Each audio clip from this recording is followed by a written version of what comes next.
what the breaking development is. I'll come back to you for inputs on that.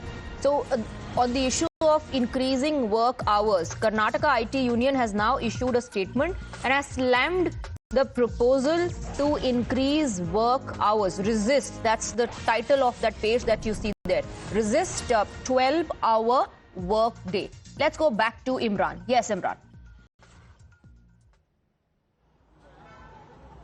Well, yes, as I was saying, the IT Union Association has put out a statement over this issue, and they're saying that this is, I say that they're calling it nothing but modern-day slavery on the part of the government to have this 12-hour work shift. In fact, they've also asked for you to come out and protest against this move if the state government goes ahead with the plan. They're saying that not to come under pressure from any institutions and bodies over this issue, but to protect the interests of the laborers and the workers in both allied and non-allied sectors.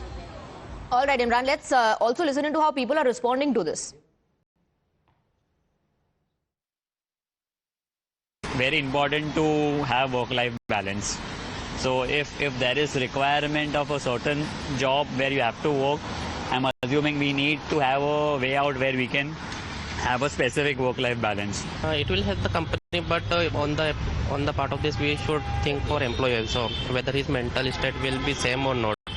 But as if we think of 10 hours working, mostly people travel 2-3 hours daily, so it will be of 13 hours shift, and this is not fair at all. Ultimately, the efficiency of all the employees will be decreased. So that is one important, because work-life balance will be completely it will be hampered. So we don't have personal time and will not be able to enjoy with our families. Efficiency will be decreased. I believe we won't have some space for personal learnings or anything.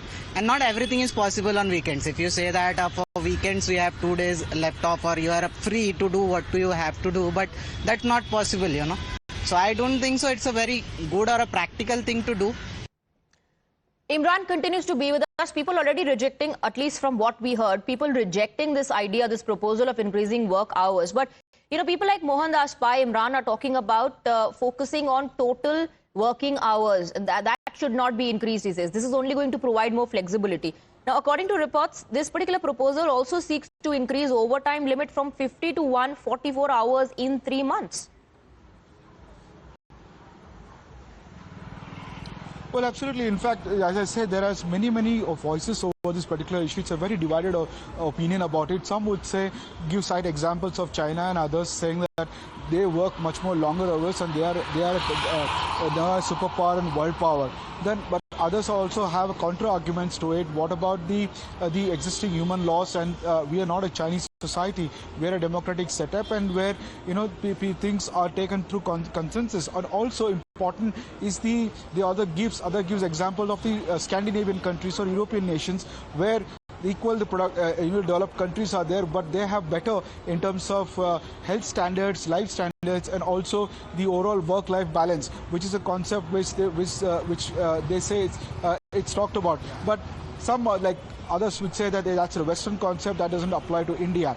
But there seems to be somewhere middle ground needs to be found over this particular issue, where people's productivity and work also is equally be compensated or not. That is very important. That if they're putting extra hours, will they be compensated? Is what the IT unions are saying. All right. If not, it's just a. Well, of course, people are concerned. People are concerned, and they are voicing